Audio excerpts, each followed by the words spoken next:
These problems looks easy, but most people get it wrong. We have a problem in which we have two equations x plus y is equal to 6 and the second one is xy is equal to 36. We need to solve this problem and get the solution of x and y. So there are different ways that we can use to find the solution of this equation. The first one is by using the quadratic form. We know that if we have the roots of a quadratic form, we can form the quadratic equation, and by using that quadratic equation, if we solve that equation, we can get the value of the roots as well. So I'm going to use the quadratic form, whose general form is t square minus st plus p is equal to 0, where s represents the sum and p represents the product. We have the sum is x plus y in this case and the product is xy. So I'm going to use this and then I will substitute the value. I will get t square minus 60 plus 36 is equal to 0. This is a quadratic equation and we can solve a quadratic equation by using three ways. The first way is by using factorization, the second way is by using completing square, and the third one is by using the quadratic formula. So I'm going to use the third way, which is quadratic formula. I just substitute the value in the quadratic formula. I will get t is equal to 6 plus minus root of 36 minus 144 divided by 2.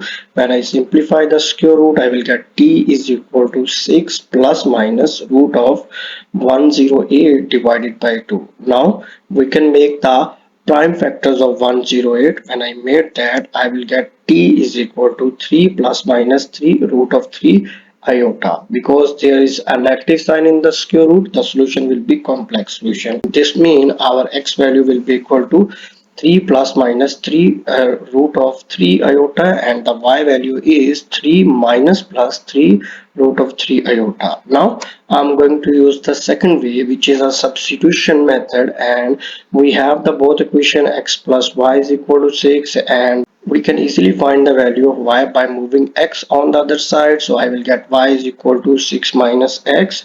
I'm going to substitute this value in the second equation.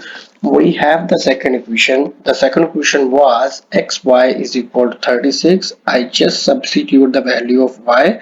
So I will get x into 6 minus x is equal to 36. Now we can further simplify this by multiplying x inside. When I multiply, I will get 6x minus x square is equal to 36. So I can make the standard form of a quadratic equation, and the standard form of quadratic equation will be x square minus 6x plus 36 is equal to 0.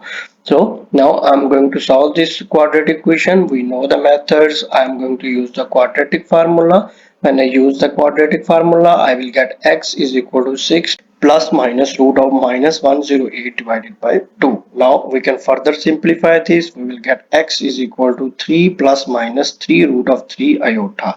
We know that y is equal to 6 minus x. When I substitute the value of x here, I will get the value of y, which will be equal to y is equal to 3 minus plus 3 root of 3 iota. Now there is another way, which is basically a shortcut method, and I'm going to use that. We are already familiar with this formula. X minus y whole square will be equal to x plus y whole square minus 4xy. I'm going to substitute the value of x plus y, which is 6, and xy, which is 36. When I substitute, I will get 36 minus 144. When I simplify this, I will get minus 108. Now we can further simplify this by taking square root on both sides. When I take that, I will get x minus y plus minus 6 root of 3 iota. I just take the square root, then I make the prime factor of 108. So I will get this thing. Now we have this equation. We already have one equation, which was x plus y is equal to 6. By using these two equations, I can get the value of x. X will be 3 plus minus 3 root of 3 iota, and y will be 3 minus plus 3 root of 3 iota. So I just solved the problem with the help of three methods. If you like my video, please subscribe, and also if you have any question related to this, please write that question in the comment. I will give you the answer of that question. Thank you.